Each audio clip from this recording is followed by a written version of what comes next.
Take a movie based on a comic book, make a script with a dark tone, then throw that all out, rewrite it with more jokes, and have fans wondering if there's a much better director's cut to the film. Believe it or not, we're not even talking about Suicide Squad or Justice League. Seems to me like DC could have learned a lot if they had just taken a trip to Megacity One. Time to strap on a lawgiver because it's time to prove that 1998's Judge Dredd, it's not that bad. Yeah, you knew I'd say that. Welcome to this edition of It's Not That Bad, the podcast that looks for A grades in B movies.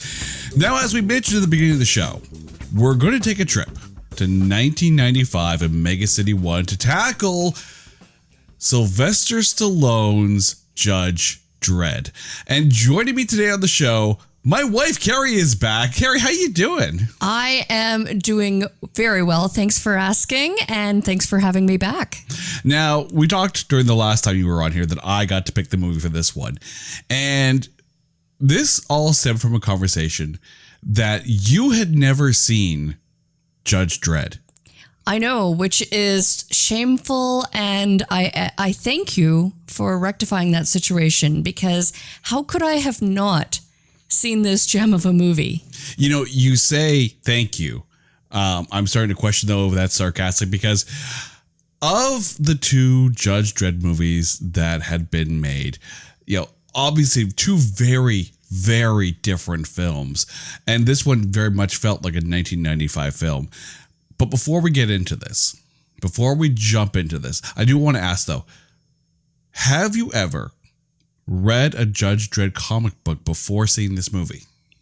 Also guilty of no. And to be fair, I also have nothing to compare it to, because I have not yet seen the other darker, probably what the intention behind this movie was, but I have not seen either Judge Dredd movie. I have come into this completely new. I'm a noob to Judge Dredd, and I would honestly say it's not that bad.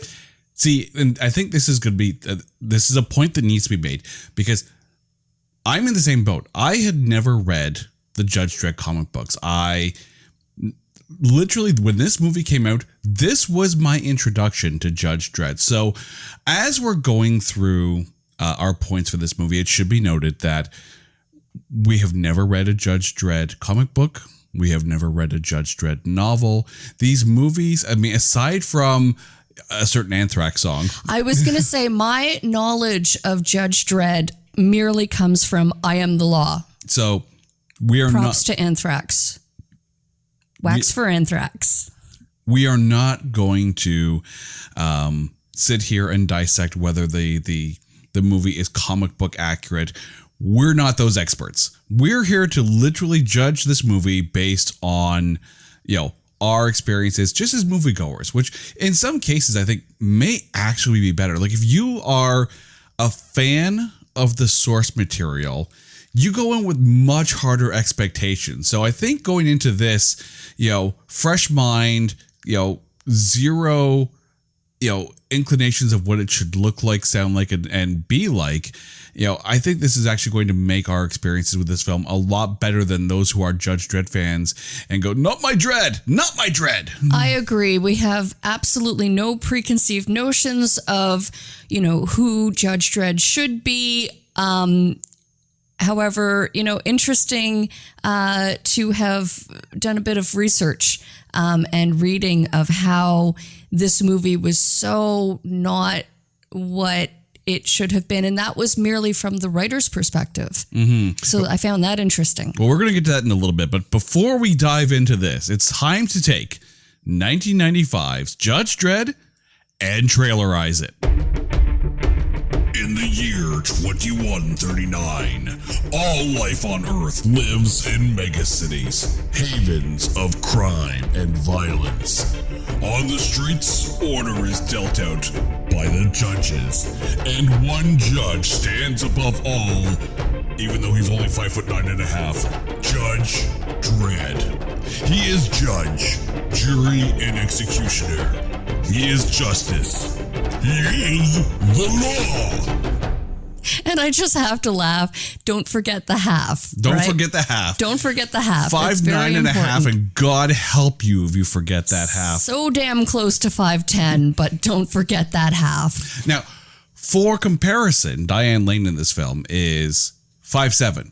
So when they're beside each other and they're doing those camera tricks where someone's standing on, it gives you an idea of like, okay, we need to make someone who's 5'9" and a half seem a lot taller. But let's get into this. So we did say that it was released in 1995.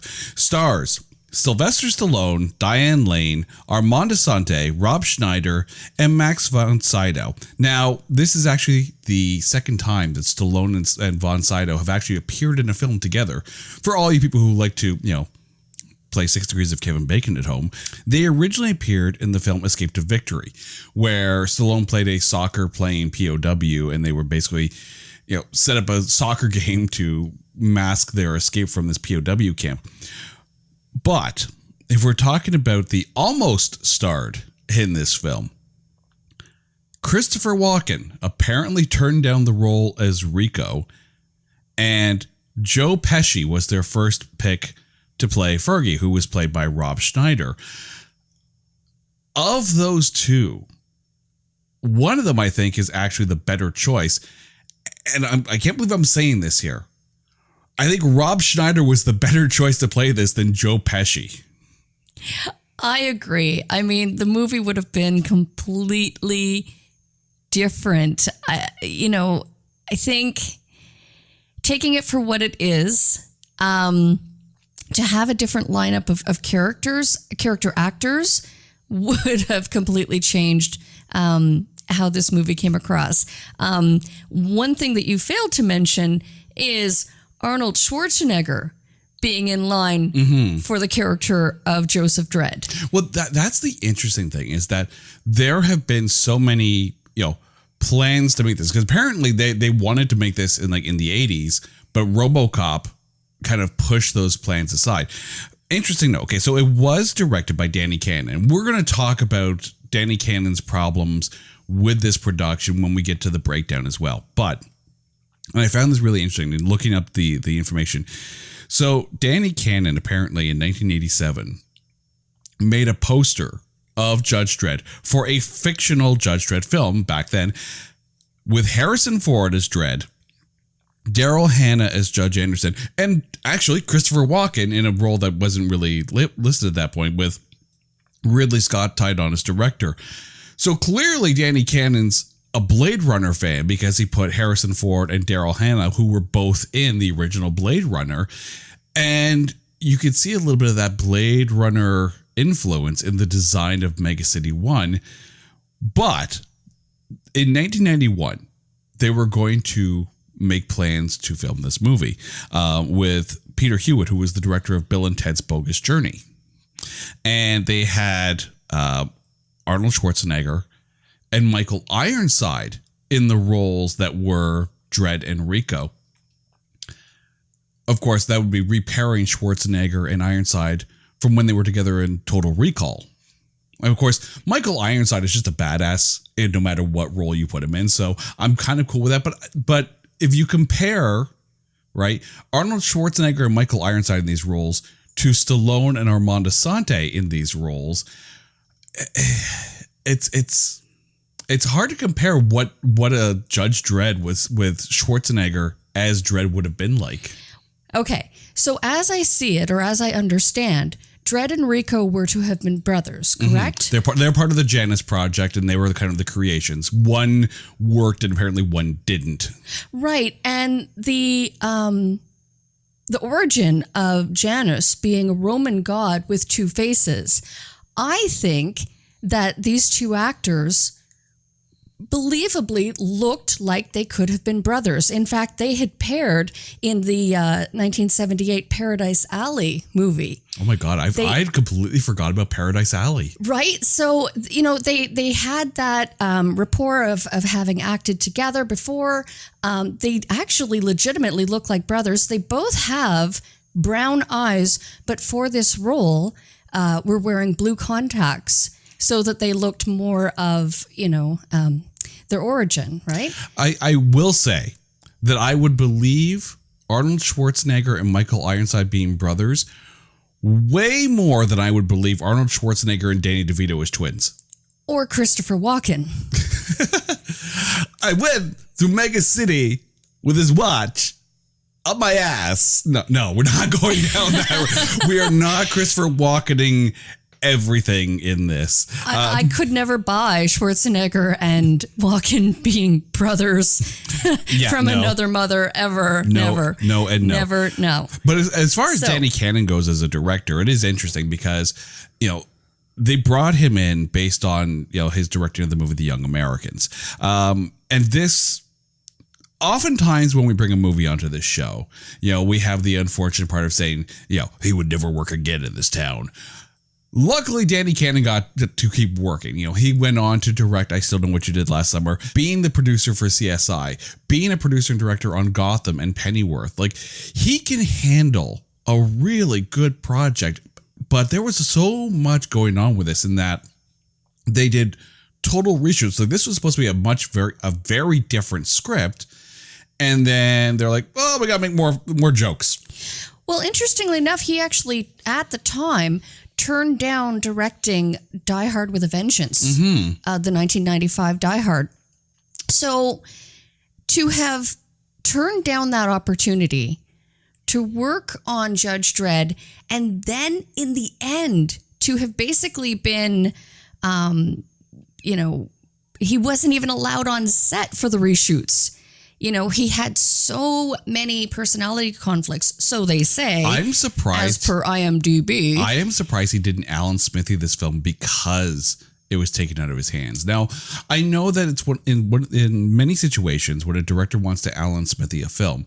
By the way, for anyone who's listening to this and doesn't know what Alan Smithy a film means, when a director feels like the movie has been taken away and is no longer their vision, or they feel as if the studio has interfered with the movie to the point of they no longer want their name associated to the film, the Directors Guild basically allows a director to, take their name off the film. And then if you ever see a movie that says directed by Alan Smithy, it's basically a flag that says, this is not my movie. I took my name off it. You'll probably find it somewhere in an IMDb trivia note, but this is not my film. Now, obviously, you don't see much out in the way of Alan Smithy going on because there's so much information about movies as they're in production that we already know who directs these big budget films to begin with. So you can't really Alan Smithy a film unless it's an independent film and it kind of falls under the radar. So I don't know if the act of Alan Smithying could even be done at that point, because in 1995 they're still like, Stallone is still huge in 95. We're 2 years after Demolition Man, which, personal opinion, Demolition Man, that is a gem. That is a gem of a film for Stallone. But yeah, no, like anything that's wrong with this film I don't think is Danny Cannon's fault. I will say that apparently there were a number of directors that were tied to this film before Danny Cannon took it. Rennie Harlan and Richard Donner were apparently the first choices for director. The Coen brothers turned this down so they could do Fargo. Of course, Peter Hewitt was attached. Richard Stanley was apparently approached at one point. Movie listeners to this podcast will probably recognize his most recent work, Color Out of Space, which stars Nicolas Cage, which you can watch on Netflix now. So there's a lot of people who could have been in the director's chair. And yeah, he turned it down he turned down Die Hard with a Vengeance, which, say what you will about the Die Hard franchise, that third Die Hard film is actually pretty good. It's interesting though. I tend to look at it differently. I tend to question, there's two sides to this. And the first one, I have to wonder if Danny Cannon might have been perhaps difficult to work with.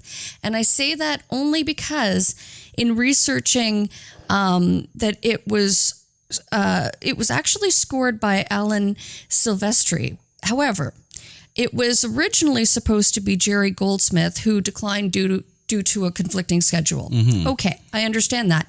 But then David Arnold was to have done the score, but he had previous conflict with Danny Conan.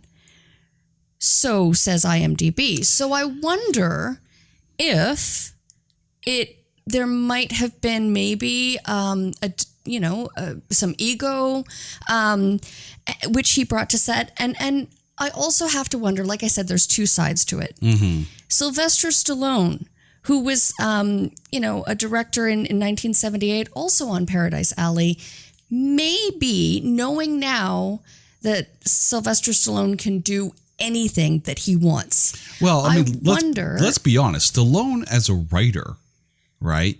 I mean, Rocky doesn't exist if Stallone doesn't write that story, right? Stallone wrote Rocky.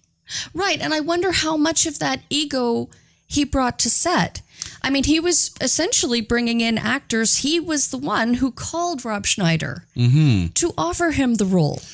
So it is interesting. Although I wonder if that call happened after Joe Pesci would turn down the role. But here's the thing, probably in defense of Danny Cannon, because again, as stated before in past shows, we personally do not know everything that happens behind the scenes. We don't know motivations. We don't know infighting. We don't know any of that. We're just two goofs with microphones talking about this. So, but to have been a fly on the wall on set would have been interesting. But the fact that Danny Cannon, back in '87, made a fan poster of a potential Judge Dredd film, clearly he has a love of the franchise. And when you love a franchise so much and you want it to be something akin to your perceptions of what that character should be and what that story should look like, and then the studio takes it away and it gets rewritten and jokes are thrown in for joke's sake, like, let's be honest. And yes, we mentioned at the beginning of the show that we're not Judge Dredd fans. We like the movie. I like both movies, but we're not out there reading the comic books. So we're not authorities on the world of Megacity One. But clearly Danny Cannon had an idea in his head of what a Judge Dredd film should and could have looked like. And this isn't that. And when you feel like something's being taken away, regardless of all the work that you're putting in, that's going to be hard. Mm-hmm. So if the studio is pushing back on him and say, no, we got to make it more jokey. Yeah, he's probably going to be pissed. Absolutely. And 100%. I mean, it's exactly that. I have a feeling that, especially to have made this poster and had that vision, and two, as we had mentioned earlier, because of RoboCop being in production years before, it had pushed back the making of this project for so long, and also had taken so many different shapes with regards to cast and everything involved. So I really do think that, maybe Danny Cannon was kind of robbed of his vision, and that's sad. But the outcome was good. Okay, so let's get to the quote-unquote critical acclaim on this one here. But there is actually critical acclaim. Now, first off, we have to mention the Razzies. Okay, only one Razzie nomination, and that was, of course, for Stallone. But here's the thing: in 1995, it wasn't just for Judge Dredd.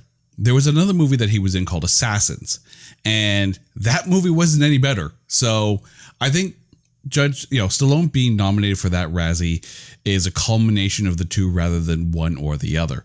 But at the 22nd Saturn Awards that year, this movie was nominated for Best Sci-Fi Film, Best Sound Effects, Best Costume, and Best Makeup. Like, I think all of that is really well deserved. We're going to get to that in a little bit later.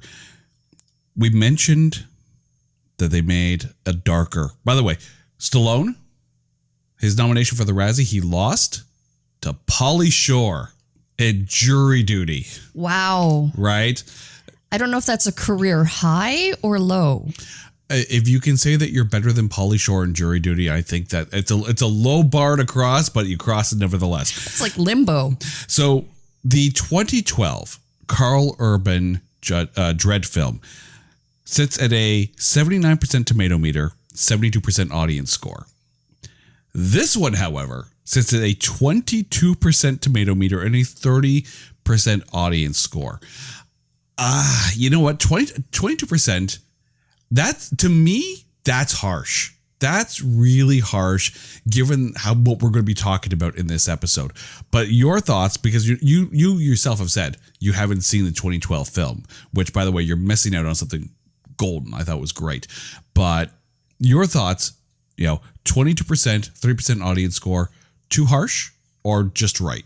I think it's harsh. I think, and again, watching it from a very blank perspective. I am a blank slate when it comes to Judge Dredd.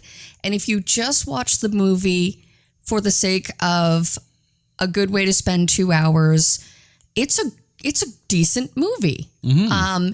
I mean, there was really at no point where I turned to you and said, what the hell are we watching? There were a few things where I was like, interesting casting choice. And that was more Rob Schneider. I think, I don't know if I can, I think it's me. Okay. I will totally put this disclaimer.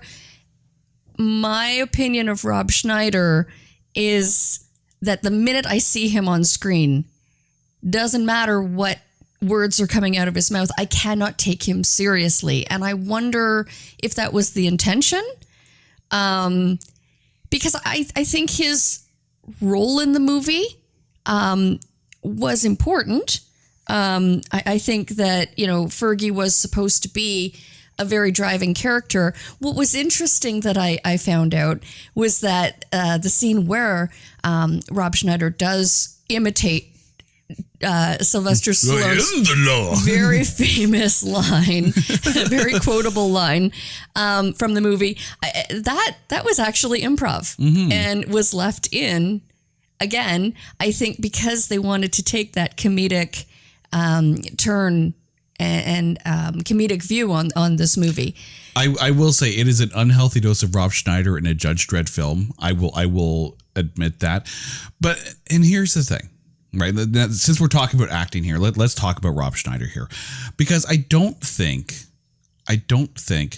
that Schneider is all that bad in this. You bring Rob Schneider in to bring that comedic bent, and I find it interesting that Fergie almost becomes almost a moral compass for Dredd.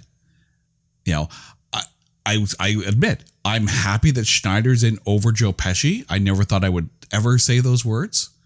I never thought I would ever say those words, that Rob Schneider's a better choice than Joe Pesci.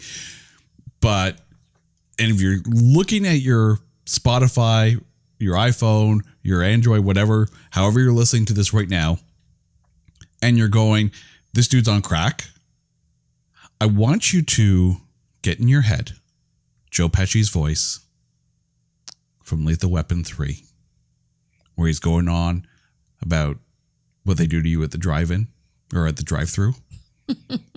And then put that in place of Rob Schneider in this, and you tell me I'm wrong. I don't think you're wrong. The last thing I want is Joe Pesci sitting across from Judge Dredd going, they f*** you at the drive-thru, okay? They f*** you at the drive-thru. No, that's not Judge Dredd. So, I mean, part of the problem with this film, and it's not a problem with the film itself, is that it came out 2 years after Demolition Man, which also had Rob Schneider. Now, Rob Schneider in that movie, way dialed back to the point of being a very minor character with a little bit of comedic influence. And I get it. If Stallone's the one calling him in, then clearly he and Stallone had fun on set. That's fine. Right. I think it's the Kevin Smith rule where you work with your friends. And I think that perhaps they had built that rapport previously, as you said, on that movie set. But I don't think Rob Schneider is the problem in this film. No, I don't. I really don't. Because again, you put Pesci in that role, and I think this is a worse movie. But the problem with Demolition Man, because it did come out 2 years earlier, And it was clever and it was funny. And like, there's a lot more social commentary in Demolition Man than I think most people give it credit for. The problem with Demolition Man is that it makes you unfairly compare Diane Lane in Judge Dredd to Sandra Bullock in Demolition Man because of the presence of Rob Schneider, because you put the two of them together and you're instantly going to think back to Demolition Man. And Sandra Bullock in Demolition Man is all worlds of amazing for that role and in that moment in her career. And Diane Lane is good, but she's not Sandra Bullock in Demolition Man good, which I think is that's unfair to Diane Lane because she is good as Judge Hershey. She does bring a lot to that role, and again, another moral compass for Dredd. But it's hard to not draw the comparison to Sandra Bullock because of that. Although I would disagree. I think it was great that Diane Lane was she was a strong woman, in control, but never overtly powerful. Right. She was kind of like, especially in the courtroom scene. Yes. Right? She's kind of like, I don't know, almost like a serpent. She's just waiting for that perfect moment to attack. Fierce, a little bit cocky, right? But when things start to go south, right, she realizes that it's not that she's in over her head or her character is in over her head, but like all of a sudden just blindsided and start to question the integrity of the senior judges and the Justice Department at this point, which is almost an angle I kind of wish that Diane Lane's character needed to be fleshed out more. Right, but I think she played it well. She was smart. It was played not necessarily not well, but it was played smartly. Oh yeah, not well. Well, no, I mean, I think she was great. That's where I'm trying to think with the double negative. It's not that she was not well. She was great. She was smart. It's one of those Smart things woman. where Diane Lane did well in making sure that her portrayal of Judge Hershey wasn't just eye candy for the film because, you need ratings. Diane Lane, I think, was a great choice for Judge Hershey. I just don't think the character of Judge Hershey and her storyline was written out as well as Judge Anderson in the 2012 Dredd film. Now, I know you can't really, fairly compare a film made in 1995 to a film that was made, do the math, 17 years later, right? But definitely, you can still argue the storyline.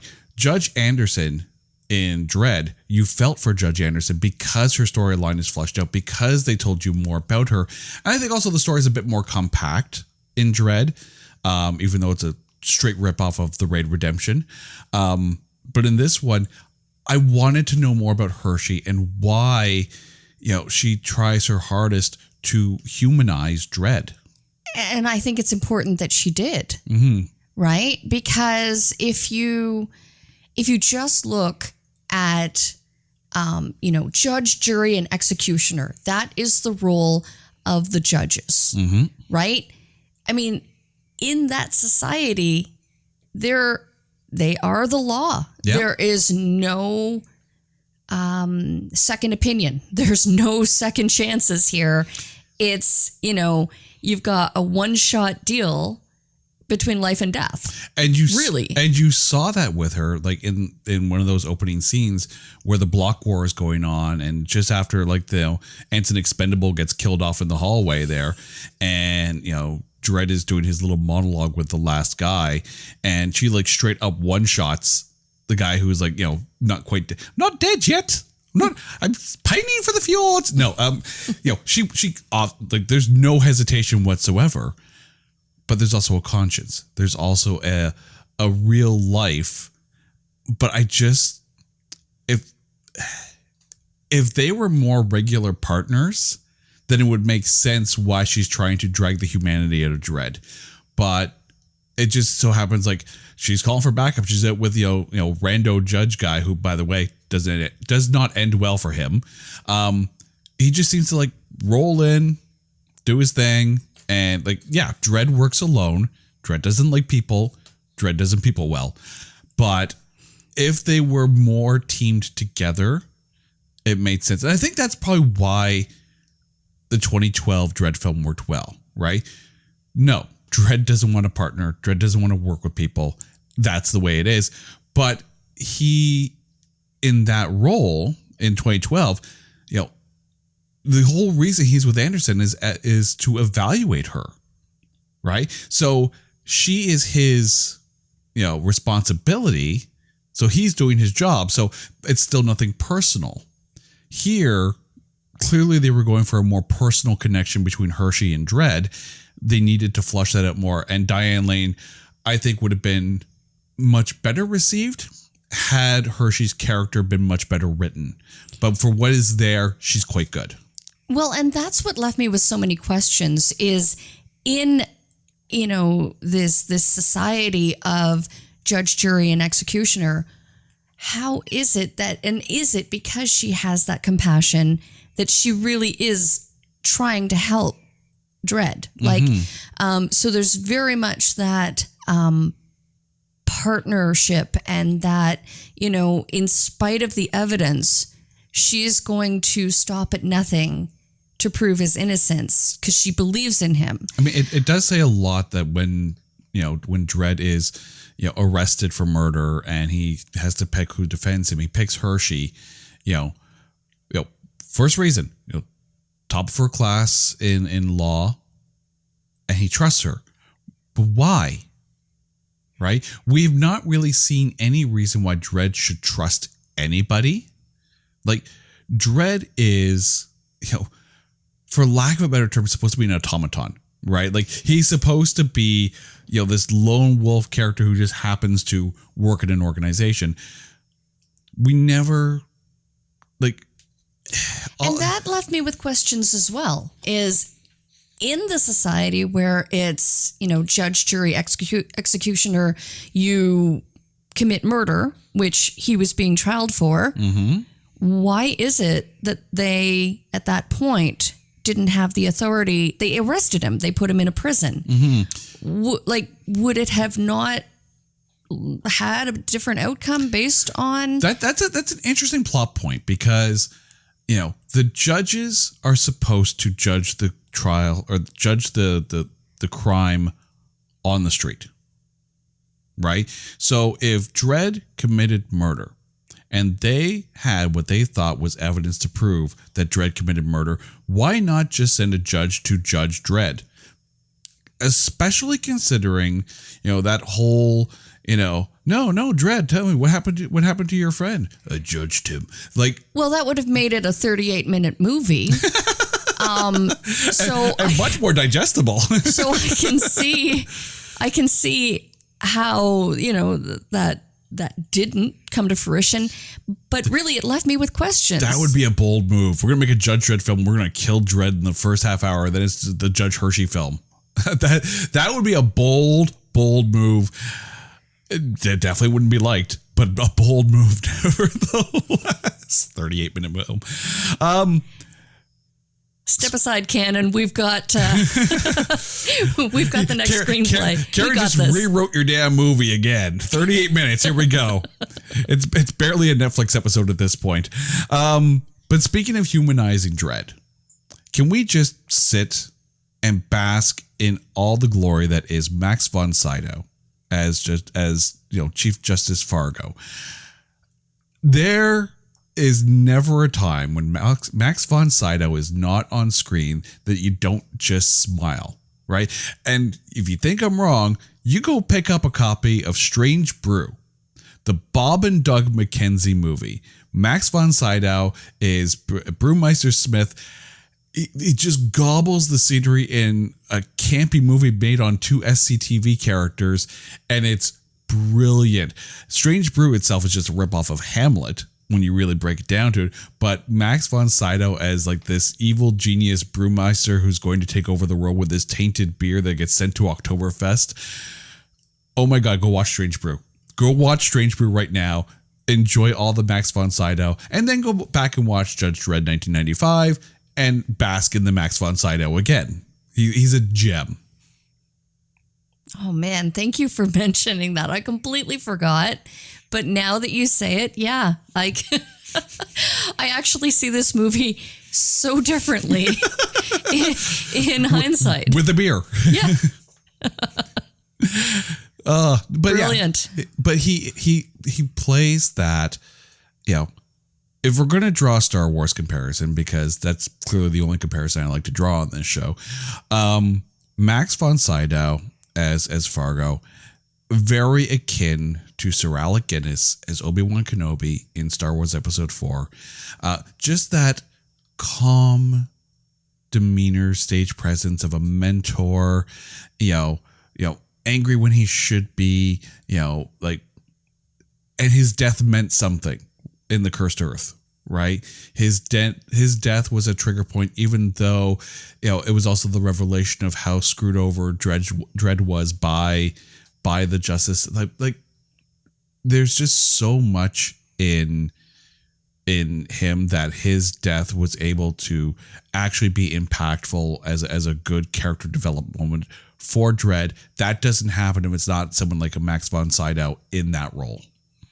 True. Very true. And I always kind of love those moments where the death of a character means something. It means so much more. And you're absolutely right. Mm-hmm.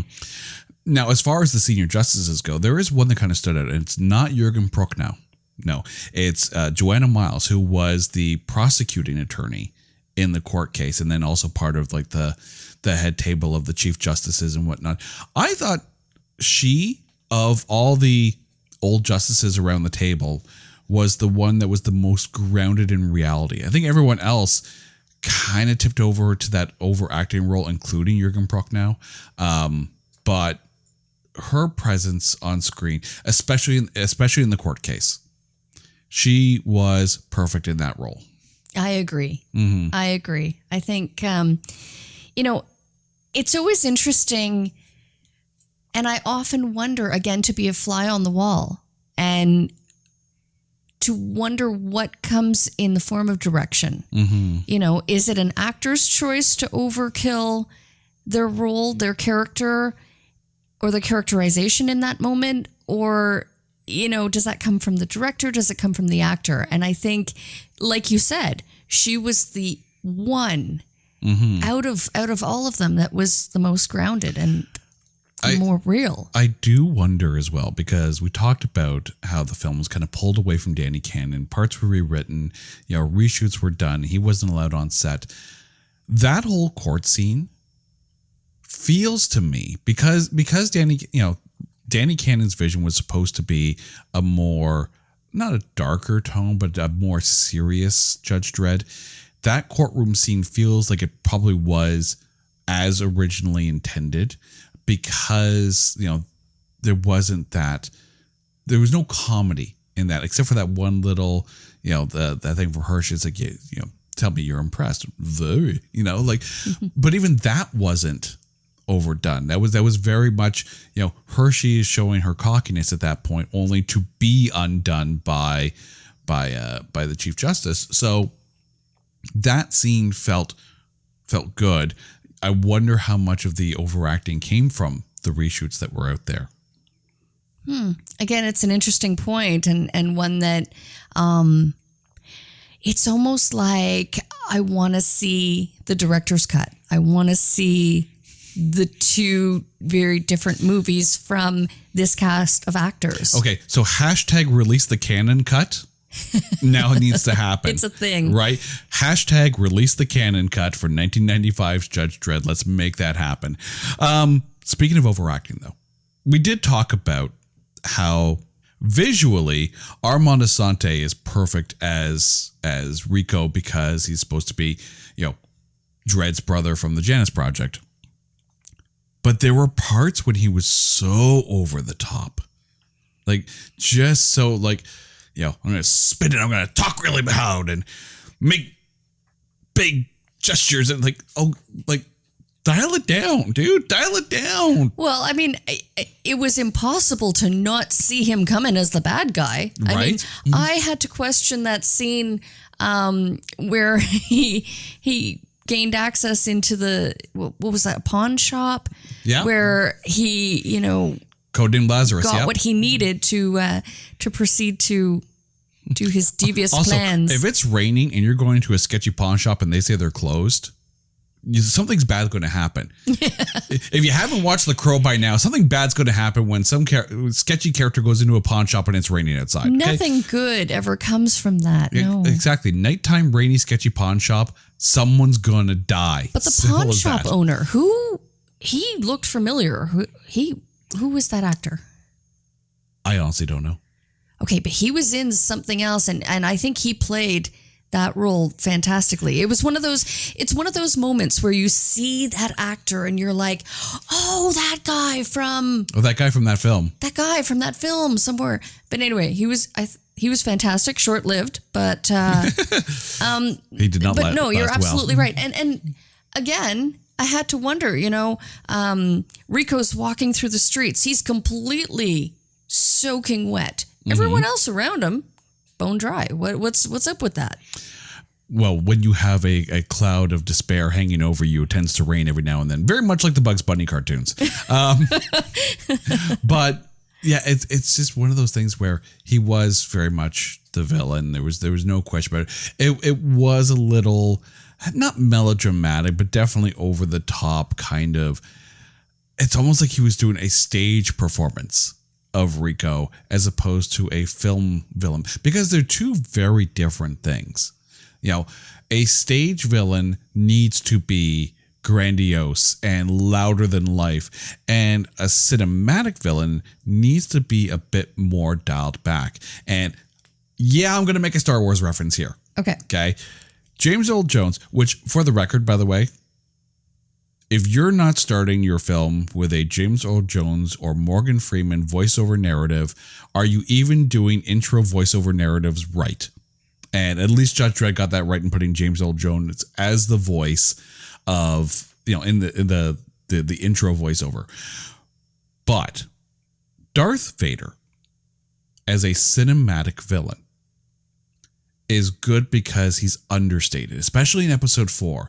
Just that little, doing the force choke in the Death Star on the guy who speaks out of, doesn't have to say a single thing, right? Just starts force choking him, until Tarkin says to release him, right?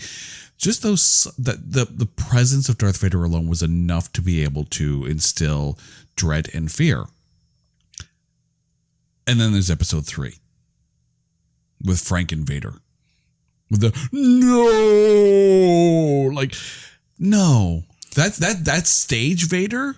You need cinematic Vader. And I think with Armand Assante, he was giving you stage Rico as opposed to a more dialed back, subtle, yet still menacing and sinister Rico. And I am so happy that you mentioned, the villain, the killer you don't see coming, because can I just question right now why it's necessary before you're about to blast somebody to go, and then pull the trigger? You're giving them that 5-second warning that something's about to go down. I don't get it. Yep. Why is that at all necessary? And that was very present in this movie. And I'm like, well, okay, if they didn't get the warning scream. It's the Stormtrooper rule, right? You need to, because their voices are amplified clearly by the speakers in their helmets, right? They're basically going to say, oh, look over there. Literally, just turn around. Turn around and shoot them because you know they're coming, right? You're right. Why call your shot beforehand? Why give them the warning? Exactly. You don't need the snappy lines either. Yeah. But let's talk about the script, though, seeing as how we're talking about that. I fully recognize that memes did not exist in 1995. But this script almost felt like it was written to be memed all the way through. I'm waiting for backup. It's arrived. Oh, you mean life? No, death. It's. Did they write the script as one-liners designed to be in the trailer? Because it kind of felt that way at times. It's interesting you mentioned that, because I take it as it was originally a comic book. Mm-hmm. If you read out loud the lines written in a comic book, you get pretty much that. I think the comic book was the forefather of memes because it's like you'll have different tabs or different parts of the story, different thought bubbles. And if you actually read it out loud, that's pretty much the translation of this script. And I think there were times, I think it was legit. There were times when it did feel like William Shatner could have, Captain Kirked his way through the script. It was written for Christopher Walken, so they had to put the pauses. That makes a lot of sense as far as Rico goes. But like there was a lot of dramatic pauses in the script. Like, yeah, it could have been Walken, it could have been Shatner, it could have been anything. Stallone speaks in staccato as well. So although speaks in staccato, great band name. We are speaking in staccato. Thank you. Good night. But that being said as well, we talked about how the original script was apparently, a bit more of a serious tone. And of course, they rewrote it and added a lot of jokes. And there are so many comparisons to what we deal with now. Marvel is as big as it is because of the quips, because of, you get all this intense action and then a couple of little, fun one-liners, right? Or even characters that are designed to be one-liners. That's why Marvel films work. If you think about personal opinion, arguably the worst film in the Marvel Cinematic Universe, and listeners, you can hop on Twitter and at me on this, whatever you want to do. Thor: The Dark World, to me, is the worst MCU film of the entire gamut. And I'm not counting Inhumans. That's a series. But I'm talking MCU films. Thor: The Dark World is probably the worst of the batch by a country mile because it's not fun. It's not fun. And that's always been kind of the biggest hit on the DCEU. Man of Steel is, Superman doesn't kill people. Murdery Batfleck in Batman versus Superman. And, by the way, also, since we're talking Batman versus Superman, Diane Lane is Martha Kent. Save Martha! Apparently Dredd had to save Martha. But that's always been the knock on the DCEU, is that it was so serious and so dark, to quote Deadpool. But then when Joss Whedon got his hands on Justice League because Zack Snyder had to step away from the production and did the reshoots and recolorized the film and put lots of jokes and quips. If you watch Joss Whedon's Justice League and Zack Snyder's Justice League, A, there's a big 2-hour difference, but B, there's a tonality difference to the point, they are two vastly different movies. And I'm not quite sure which one is better because of it. Justice League, yeah, had some laughs, had some moments, but then they also had some straight groaner moments. Zack Snyder's Justice League is just this massive opus, but it drags after a while and it might be considered too dark. I think that's why people kind of point to movies like the first Wonder Woman and Aquaman and Shazam as being probably the better of the DCEU movies, because while you do get the good action, I mean, Shazam's just a laugh out loud riot all the way through, but Aquaman and Wonder Woman, the first Wonder Woman, not Wonder Woman 84, not that steaming pile of crap, but the first Wonder Woman and Aquaman, those two movies had that good combination of action and laughter. So I almost don't disagree with taking a Dredd movie that in 1995 may have been a little bit on the darker side and laughing up at a bit because you had a Stallone in it, because you had that era of films. I mean, The Crow came out before it, and The Crow's a dark film. It does make it watchable, and I just have to wonder if there's any connection with the very brief ownership of the Judge Dredd comic series by DC in the 90s. When you think back to the time, I tend to wonder if, there's any correlation there. But even, in 1995, right, Like let's put this into perspective here, okay?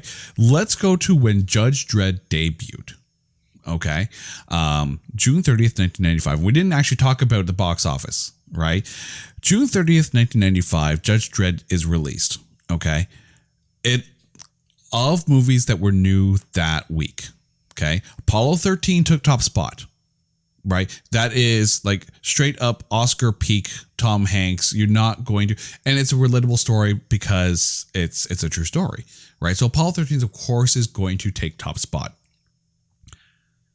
Mighty Morphin Power Rangers. Yes. Debuted at number 4. Judge Dredd at number 5. And they were very, very close, right? Mighty Morphin Power Rangers took in 13.1 million that weekend.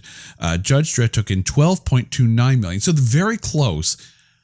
But as the weeks went on, Judge Dredd never leapfrogged Mighty Morphin Power Rangers.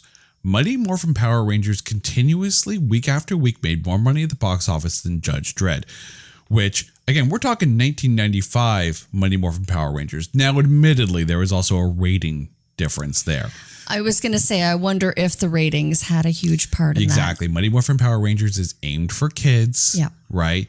It's more accessible. Judge Dredd, had admittedly a lighter R rating, but not necessarily like, a hard. It was not the 2012 Dredd. But wasn't that the intention, though, of doing the recuts? But and I think that was the goal was to canon out. maybe pull it back to PG-13 to make it more accessible. But it's hard. Like Dredd is not a PG-13 character. You shouldn't have a PG-13 Dredd, which is why I think The Crow worked as well as it did, because it was a non-Marvel, non-DC comic book, stuck to the tone of the comic book, and they made it for fans of that comic book. You don't put jokes and Rob Schneider in The Crow, it doesn't work. But also to that point, the number 3 movie on that opening weekend, 3 weeks into its box office, was Batman Forever. And that's when Joel Schumacher had a hold of the Batman franchise. And yeah, there were jokes because you had Jim Carrey and a straight goofing Tommy Lee Jones as your villains in that film. Like that was when the Batman franchise became more colorful and almost went towards closer to the Adam West Batman than the Michael Keaton, Tim Burton era Batman did. So you could see that a lighter tone comic book film works, but where's the line drawn? And did Judge Dredd cross the line? I just think as far as the lineup of action hero movies, I think Judge Dredd was given an unfair disadvantage at the time. I mean, up against Batman and the Mighty Morphin Power Rangers, right? Judge Dredd is always kind of going to be the underdog. Say what you will about the Mighty Morphin Power Rangers. Yeah, it does. It's got an audience. It's a built-in fan base franchise that when it hits the big screen, people are going to watch it. Kids are going to watch it. Kids are not going to go watch Judge Dredd, even though Stallone's in. And I will say, to Stallone's credit, he is in 1995 the perfect choice to play Judge Dredd, even if the end result wasn't as good as, I'm going to say it again, a Demolition Man. Right. And I also, one thing to note about the time is that the movie and the video game for Judge Dredd came out as a simultaneous release on the same day. So it's kind of like... that makes sense to me. But it had the advertising potential. Yeah. Because of that. There was money behind this. And as far as the budget goes, I mean, this had an estimated $90 million budget. Domestically, it only grossed $34 million. So it's a domestic disaster, but it did gross $113 million worldwide. So if it made its money back and made it back barely, and I'm sure it probably made a bit more in home video sales and home DVD sales, because, in hindsight, it's, as far as the 90s go, Stallone had some decent films come out. I mentioned Demolition Man. Also, if you think we're wrong in saying that comedy does work in this film, Stallone can be a funny actor. And if you want proof of that, you go watch Oscar. Oscar is a comedic, fun movie. Great cast. Stallone is a fun, perfect role for that because you see Stallone and you expect Rocky, you expect Rambo, you expect Judge Dredd. Oscar, go watch it. Find a copy of Oscar, watch it, have fun with it, and it will almost make it easier to digest Judge Dredd as a comedic action film as opposed to, oh, well, they're goofing on Dredd. I agree with that. I think, you know what, if you have what really was written to be such a serious character of judge, jury, executioner. Oh, and Dredd is a serious character, yeah. You could have had him go off the rails, drunk with power, to give it that lighter side, to give it the comedy relief. I think is, you know what, it was a risky move. It may not have paid out, but I think it was worth it. It was almost refreshing to see that side of it. Okay. So now I need, since we're still talking script here, I need to put this to you. Okay. Who said the law better? Stallone, Schneider, or Asante? Oh, I gotta go Stallone. He worships the law. Yeah, I gotta go. Although the Rob Schneider imitation, Schneider's imitation was pretty good, but it was so good. But it was so overdone. But even Diane Lane getting in there with, "I knew you'd say that." Yeah. Right? It's almost like a lot of the comedic points of the film that were probably added to it were based on, you know, the other actors kind of riffing on Stallone's lines, and that made it fun. It made it enjoyable. The comedic nods for sure. Exactly. I think Diane Lane's was the more understated of them because that very much felt like, well, these two work together quite a bit, right? I think at that point it was more catchphrase. Catchphrase. It's like, yeah, she had to say that because she knew you'd say that. Exactly. I knew you'd say that. Can we talk about the production aspect of this, though? We mentioned all the award nominations that it got at the Saturn Awards that year. This film, you know, say what you will about the script, say what you will about the plot, say what you will about Stallone. This film looked great. The design of Megacity One, like you have to understand, Megacity One in Judge Dredd lore, you know, it's very much like the Earth has become an inhospitable planet to live on. The majority of the population lives in these mega cities, and they made it look like a very cramped, very claustrophobic, you know, it's no wonder that, and this is where I think 1995's Judge Dredd did better than 2012's Dredd. In that 2012's Dredd, it did look a bit more sparse and laid out and barren and you know, scorched earth, cursed earth kind of, you know, this is what it should look like. But you never really got the sense until you got into the building in that movie of, you know, just how on top of everybody, you know, everyone is.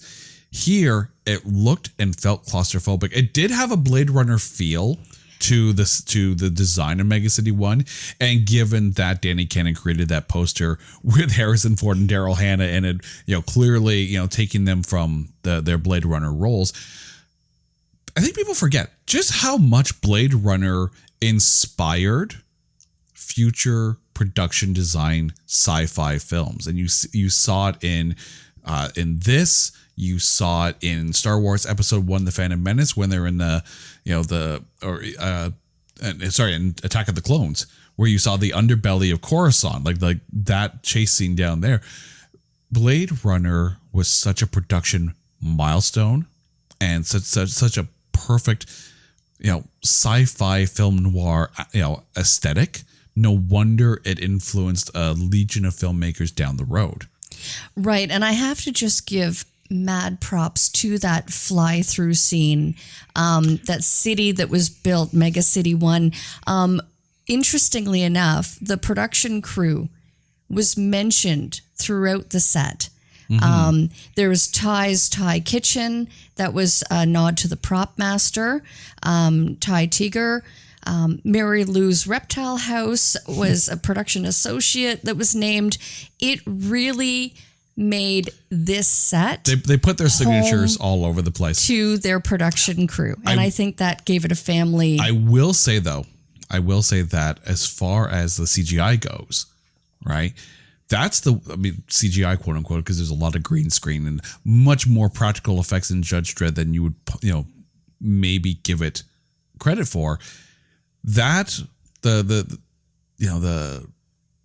motorbike scene, like the chase scene, was my least favorite production element of it, because it felt so green screen, because it felt so bad, and Rob Schneider wouldn't stop screaming through the whole thing. But those motorbikes, even, I'm so glad you mentioned that, because the motorbikes that they built, they actually had to build two versions, because the ones that, for the most part, they're riding are stunt masters. Yeah. Those are stunt masters driving because of the power, the force of them. They had to create like a moped version for the actors.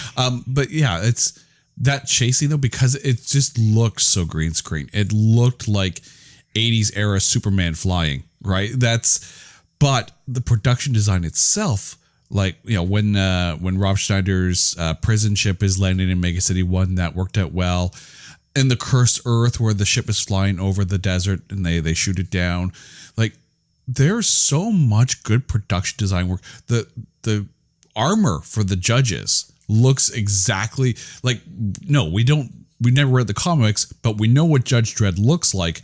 And that armor almost looks better in 95 than it did in 2012. Okay, can we just talk about that for a moment? Because comic book lore, as far as I understand it, Judge Dredd would have never taken off his mask. He is the equivalent of the Mandalorian. And yes, this was not the way. There's my Star Wars nod for the day. His way was not the way.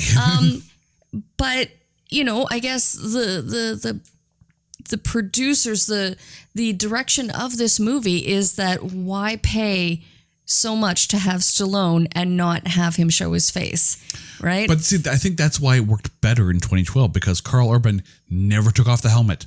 Never took it off. There was never one moment where Karl Urban takes off that helmet in that movie. That's more Dredd. But yeah, I get it. 1995, you put Stallone in, you want to see Stallone's face. I get it.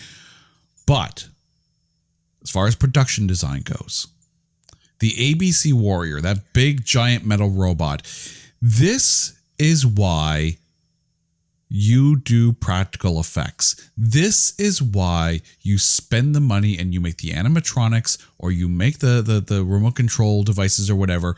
This is also why you take the money and you build sets as opposed to put people in a green room. Yes, and I read that the hydraulics on that Hammerstein was the ABC robot. It took 5 remote control operators. Yeah. 5 people working in tandem to make him come to fruition. Real. It looked brilliant. We talked earlier about the fact that RoboCop coming out in the 80s kind of pushed this movie down the pipe, right? But if you go back and watch that first RoboCop film, okay? And I'm not talking the RoboCop himself. I'm not talking Murphy. But the Ed 209, right? The robot that they were going to make and kind of put out there to replace RoboCop. It is so badly done, like an attempt at Ray Harryhausen type miniature work. It looks so bad.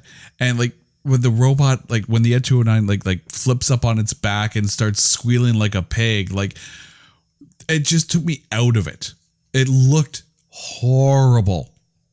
Everything in this production wise looked great.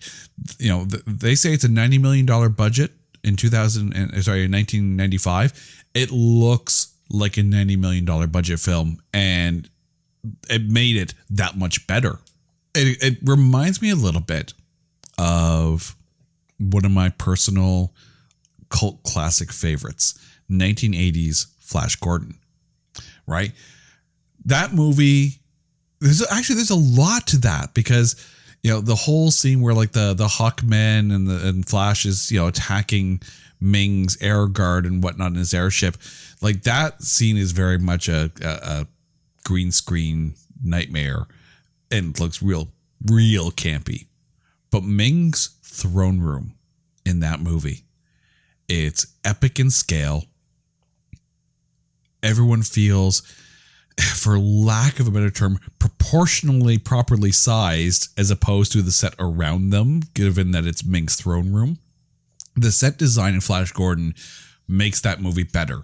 The set design in this, the courtroom, Rico's jail cell with the auto cannons, even something as simple as walking up to Geiger's pawn shop in the movie. Everything felt exactly what you wanted. Even the Aspen prison facility, right? It looked like some, warehouse or whatever, production plant, like very much almost a metal smelting plant kind of thing, but they designed it well enough. Or even like the cave where the cannibal people are in the cursed earth. Like everything felt real. I agree. I mean, it's got to be a challenge to recreate or create a world of 2139, and everything from the vehicles, the car that they had blown up, which I don't even know if it was a Lamborghini or what type of car. Even making the lawgiver, which were modified Berettas, but they worked. They actually worked. Like the prop masters in this really earned their money, and the makeup designers too. There's not much makeup in the way of Stallone and like the actual human, but Mean Machine, like the cyborg type character with the dial on his head, as part of the cannibal family of the cursed earth. That looked phenomenal. Yes. Like aside from the fact that the actor played that perfectly, whose name is escaping me right now, but just the design of him, and with like the open parts of the spinal cord, which is all metal, and the whole like twisting dialing and the contact work, right? You mentioned Stallone wearing contacts, clearly because they shot a lot of light in those eyes, so you could make sure that we're gonna stay on Stallone's eyes just for a while, just to prove to you that there's contacts in there. But there's so much good makeup work just looking at Mean Machine alone, and it's $90 million well spent.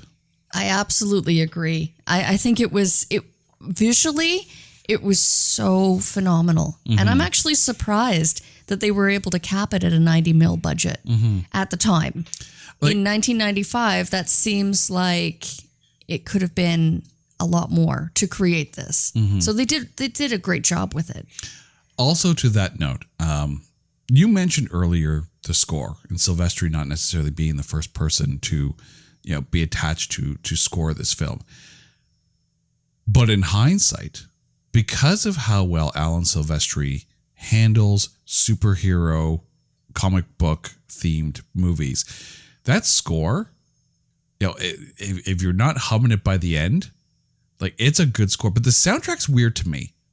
Okay, let's take a look at the 1990s. Okay, Alan Silvestri score aside, because I think that's perfect, right?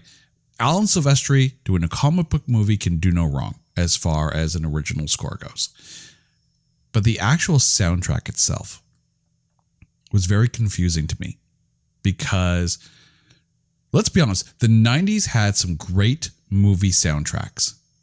The Crow, even The Crow, City of Angels, right? Let's even take aside or put aside the ones from Empire Records and Singles and Reality Bites, like those great soundtracks, right? Those are iconic soundtracks. Or That Thing You Do. Airheads, right? Airheads was a great soundtrack too. This one, if you bought the CD, half the CD was Alan Silvestri's score, which, okay, can't go wrong with that. Which, interestingly enough, he actually did two versions. He released it in the UK, recorded it at CTS Studios in Wembley, and then I guess it wasn't well enough received. They actually sent him back to re-record a second time at Sony Picture Studios in LA. So there are two versions available. But there's 5 songs in this movie, at least on the soundtrack. And to my recollection, 2 of them were heard in the movie. White Zombie's track, when they pull over the Lamborghini and blow that up. And then during the credits, they're playing Dredd Song by The Cure. Right? So there's 5 songs on this CD. Okay, there's one by The Cure, there's one by The, White Zombie, Cocteau Twins, and Left Field. Okay, 3 of those artists in the 90s had songs on much better soundtracks. Okay, The Cure was obviously on the Crow soundtrack, and that soundtrack, I don't care what you say, that is an iconic soundtrack. Like, The Crow is good, The Crow is better because of the soundtrack, and The Cure's Burn might be the best song on that soundtrack. White Zombie, of course, appeared on the Beavis and Butthead Do America soundtrack. And Left Field appeared on the soundtrack for the movie Go. So you have bands that, this is not their first soundtrack. It's also not their best soundtrack work. But that being said, like, it just felt like a mishmash of who the producers either A, could get their hands on, or B, who they thought might have been important enough in 1995 to put on a soundtrack. And it felt like those songs on that soundtrack, aside from the Cure one, where it was clearly written for the film, because it's called Dredd Song, they felt almost tossed in there for tossing in or having a soundtrack's sake. And maybe that's just a 90s thing. It's interesting because in 2003, there was a song entitled Judge Yourself, released by the Welsh rock group Street Preachers. And that was supposed to have been released for this movie. But at the time, actually, the band had a disappearance of one of their members and decided not to go on with the project. So as far as like music release, this song would have been written specifically for this movie. I think it's unfortunate that they missed the boat in not having Anthrax. I Am the Law on the soundtrack. I was just going to say, what came first though? Even if you re-record it, well, no, I Am the Laws by Anthrax came way first. That was in the 80s. But keep in mind too, 95 is when John Bush is with Anthrax and not Belladonna. So it may be one of those things where they would have had to go back and maybe re-record it with John Bush, which they eventually did on the Greater of Two Evils album. Right. But I wonder if it's one of those things where they're like, well, Belladonna's not with Anthrax anymore. Bush is with Anthrax. So if we go back and get a Belladonna era Anthrax song, or maybe I don't know if they reached out to them or not, but you're telling me that Scott Ian wouldn't lose his ish by having an Anthrax song in a Judge Dredd movie. I wonder why that didn't happen. It was a huge oversight, but also Scott Ian is a huge comic book fan. Oh, he's a huge comic book fan. So of all of the people, and I would have loved to call him up, get Scott on the phone. Yeah. I want to hear the comic book perspective Absolutely. of this movie from Mr. Ian himself. Right. So Scott Ian, make it happen. Stop writing Lobo comic books, Mr. Ian. Give us a call. Join the show. We'll talk Judge Dredd. Okay. But yeah, like I wish that song on this album would have made more sense. And that's the thing. It would have been perfect. As far as comic book movies in the 90s go, or at least movies based on comic books, we mentioned The Crow. There was Tank Girl, right? Even Batman Forever had a better soundtrack than this because U2, of course, made a huge hit with it, and Seal also was huge on that soundtrack as well. I think the Smashing Pumpkins were on that one as well. Like, bands in the 90s are making soundtracks make movies better. This one, Silvestri, yes, the score is phenomenal, but the actual songs soundtrack, I don't think did enough to elevate this film. But can we also just talk about the comic book crossover opportunities here? Because 11 years prior to the release of this movie in 1986, there was a very similar storyline on Colin Baker's era of Doctor Who. The Trial of a Time Lord, where, Doctor Who stands for Trial of the High Council of Time Lords for interfering in public affairs of other planets. And at the Which time, he's been doing for over 50 years anyways. at the time, though, there was talk of a Judge Dredd Doctor Who collaborative comic book series. Which would have been phenomenal. Which I know, right? Which it's like absolutely phenomenal. I mean, if they can make a Doctor Who Star Trek graphic novel, which they have, and I have it, and it's awesome. Yes, absolutely. I want a Judge Dredd Doctor Who mashup. But side note, okay, because I keep going back to Demolition Man, because again, it was just 2 years previous, right? Total obscure connection. On the soundtrack for Judge Dredd is the Cocteau Twins. The main, like the head of government, the guy who made society the way it is in the future in Demolition Man is Dr. Raymond Cocteau. So complete, obscure, totally not connected at all just by name, but Judge Dredd just cannot escape Demolition Man. Demolition Man is a much better film, but Judge Dredd is still fun. Let's take it to Twitter. Okay. As always, what we're doing right now is we're putting it on Twitter saying, we're talking about this film. Let's have your say. And tag Scott Ian. Yes. Tag Scott Ian. Also hashtag release the canon cut.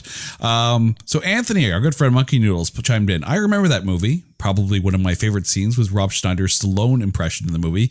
Can't imagine how it had to feel doing that with Stallone there next to him, which I have a feeling Stallone probably laughed hysterically when someone rolled cut.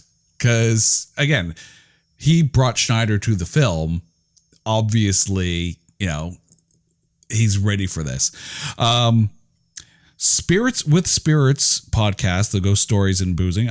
I did like it way, way better than the remake, which I find fascinating. Full disclosure, I also like Demolition Man. See? So not sure what that says about me. Demolition Man is a gem. Okay. But it's curious that, they mentioned that they like this better than the 2012 because they are two very different films with two takes on a character, and it's hard to say which one got it right. But okay, so they like 1995's better. Our good friends at the Mortal Kombat podcast. Excuse me? Who said that was bad? Because it's not, right? Regardless what the tomato meter or tomatometer says. Matthew, Rex Banner, it really is. So I'm assuming he's saying it really is good, or it's not that bad. The Hallmark of Greatness podcast says, not as bad as people remember.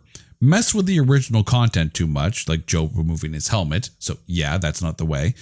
But has a really good concept of Megacity One and the role of judges, which I wholeheartedly agree. They also said also features the Fink family, which is nice and has an ABC warrior in there, but also has Rob Schneider. So maybe unfairly hitting on Rob Schneider there, but I do agree that there was a lot of Rob Schneider in a Judge Dredd movie, maybe a bit too much, but you know what? I have to give mad respect, though, to Rob Schneider from the reading that I did, that he took his own personal knocks for the making of this film. Oh, yeah. He got hurt on set, yeah. He got hurt. He fell down some stairs and bumped himself up pretty good. And then there was actually a report that I guess the doling out of fire retardant gel was perhaps uneven in that Stallone was completely covered with this fireproofing, and Rob Schneider not so much. He just had a little bit to cover his back, and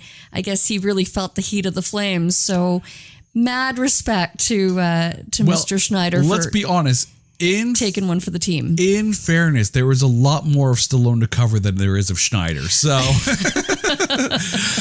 also, okay, the FJ podcast also chimed in. Tried to play serious with something that is regularly satire, which became ironically satiric for all the wrong reasons. Instead of trying to build an actor around a well-established character, they molded the character around the woefully miscast actor. Again, in 1995... who better to play Judge Dredd than Sylvester Stallone? And let's toss names out there. Let's put it out there. in that era, Schwarzenegger might be a bit much, right? You know what? I think Bruce Willis and timeline wise, right? If you had compared Arnold Schwarzenegger's Terminator with Sylvester Stallone's Judge Dredd, right? I could not have seen that crossover. I could not have seen Arnold Schwarzenegger as Judge Dredd at all. There's the problem too. Like, you put Schwarzenegger in that role, you're going to draw Terminator comparisons, right? Yes. You put, Bruce Willis in that role, and you're going to draw Die Hard comparisons because it's still a cop. Not to mention that Bruce Willis was also unavailable in, probably that timeline making Die Hard with a Vengeance. I want to put one out there, though. Steven Seagal. And yeah, if you take a look at Steven Seagal today, you're going to sit there and go, dear God, no. But 1990s Steven Seagal, especially if he didn't take the helmet off, right? Like, I almost don't hate that. It might be a bit more. I mean, I don't know if you put Jean-Claude Van Damme in there. I was just gonna say, actually, take it back to my He-Man. Dolph Lundgren? Yeah. To quote Sylvester Stallone, you gave that guy lines? Yeah. No. Well, do you not think he could have carried the movie? I almost want to take like that list of actors. Okay, we're gonna take Sylvester Stallone, Arnold Schwarzenegger, Bruce Willis, Steven Seagal, Jean-Claude Van Damme, and Dolph Lundgren. And we're going to put them in a usual suspect style police line up against like that chart that says how tall they are, right? And each one, you're going to hear that was prisoner number 1. Can you step forward and say this line? Well, Stallone, I am the law. Stallone would be standing at 5'9" and a half. Number 2, can you step forward? Oh, I wouldn't even be able to do a Schwarzenegger doing I am the law. I am the law. No. It's not a tumor. It's not a tumor. It's not a tumor. Oh man. I am the law. I am the law. No. I want to hear Dolph Lundgren now. Oh dear God, Fascinating now. Oh, that would just be. Yeah, and Jean-Claude Van Damme with a French accent? No. Okay, I've already butchered it enough. Oh, you know what? Attempts at impressions. Let's get the actors involved. Let's call on them and each have, just get an audio clip. the cast of all 3 Expendables movies in a row, each one going, I am the law, and see who does it best. That's the next person that gets to be Judge Dredd. Can we throw Vin Diesel in the mix? No. I want to see the 2022 Vin Diesel. No, because then you get, I am the law, I am Groot. Okay, that is exactly what you would get in that scenario. No, Vin Diesel's not allowed. Get back in your car and drive away, Vin Diesel. Okay. Now, before we get to, I think I broke Carrie. I've broken my wife. She's done. She's done now. I'm out. I am Groot. Okay, before we get to the MVP, and I may need to give Carrie a moment here to recollect her thoughts here is, you say Stallone's performance is wooden in this. Don't put a wooden actor into it. Okay, that's not going to happen. Who is your MVP of 1995's Judge Dredd? I have to give mad props to Stallone. I think he was great. He was sorry. I am Groot. No, you know what? He was great. And I think that, again, not knowing, where his head was at, but I really think he went into this project with a passion that was very much not in line with the director, with Cannon's vision. And I think, though, it was his It was his vision of how he wanted to portray Judge Dredd that made this movie what it was, and fun. And yeah, it could have been a slog, and it could have been, a very visually appealing, very different movie, very dark, very, at some points, hard to watch, because reading of what would have been the director's cut, some of the violence in the scenes would have been tenfold. It would have been so much more. Hashtag release the canon cut. And I really, yes, but I really do think that Sylvester Stallone, again, he had a vision for the character, and he knew what he wanted to bring to it, to bring to the table. And I think he did just that. And I think he did a great job with it. So I'm going to go with Sylvester Stallone. He is the law. You sided with the law. Yep. Okay. Judge, jury, and executioner, and my VIP. I have two, your VIP and your MVP. He's your very important, most valuable player. I like it. I have two honorable mentions for my MVP. The first one is Alan Silvestri. I freaking love an Alan Silvestri score, and this one is just so hummable all the way through that if you're not humming it as he drives off after, getting a kiss from Diane Lane and whatnot, and not knowing what to do with it, which I found rather funny. And Max von Sydow is an honorable mention as well, because, I love Brewmeister Smith, and again, anything he's in, full on. But credit is going where credit is due in the MVP, which is more like a most valuable production team. The set designers, the costume designers, the props masters, everyone who had a hand in making this film look as big and as complete as it is, made this film so much better than it could, than what people feared it might have been, right? Their work made you forget about plot holes and script inconsistencies and bad jokes and the like. And you could just sit there and soak in the everything that was so good about this production. And I truly hope that people take a look at this film, not as, it's a crappy Stallone film, right? That's the easy way to look at it. It's not a crappy film. Yes, it's a Stallone film. It's not a crappy film. But as proof positive that if you put real, practical production elements into the film, it's going to look and feel that much better. And yeah, this film is proof that if the sets are real, it feels real. If the props are real, it feels real. Yes, I recognize that comic book movies are telling stories that you can't do without CGI. You can't do without green screen, but at least try. At least try. Go practical where you can, and it will feel that much better. Judge Dredd proves that.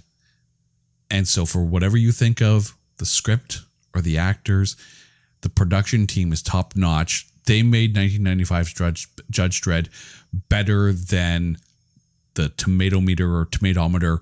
Which is it? Is it tomato meter or tomatometer? I put that to you. Potato. No, we're not. I think it's. We're not doing rotten potatoes tomato here. meter.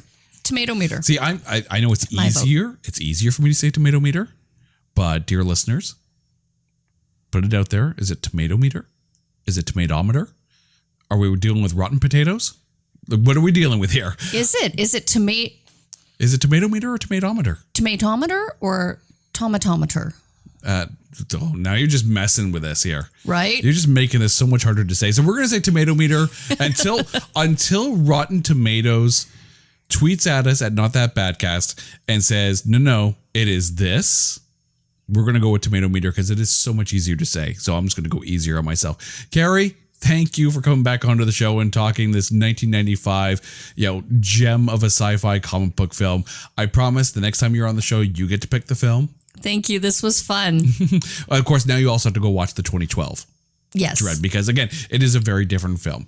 And to our listeners, thank you for listening to us go ramble on and on about a Sylvester Stallone film. Thank you for hanging in there if you made it to this point. If you want to get in on the fun and you think there's a film that is unfairly maligned, or that you think is so bad that there's no way we could say anything good about it, just hit me up at NotThatBadCast and let us know. We'll watch it. We'll pick it apart. We might regret ourselves afterwards, but we're going to do it anyways because this is so much fun. Thank you for listening to this episode of It's Not That Bad. Until next time, take care.